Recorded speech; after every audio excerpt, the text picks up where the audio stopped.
How to fix GTA 5 FPS drops issue on Windows. 1. Make sure your PC meets the system requirements for GTA 5. Upgrade your hardware if needed. 2.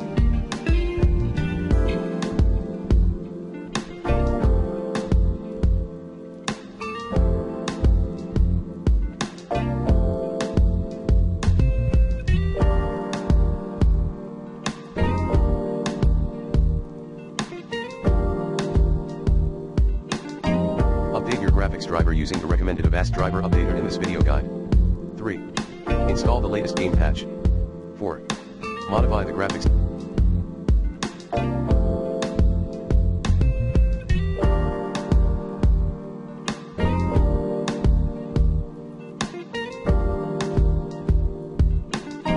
Settings by selecting Adjust Image Settings with Preview and use My Preference emphasizing and drag the slider to the left in 3D settings under NVIDIA Control Panel. 5. Restrict applications and downloads in the background via WTM. 6.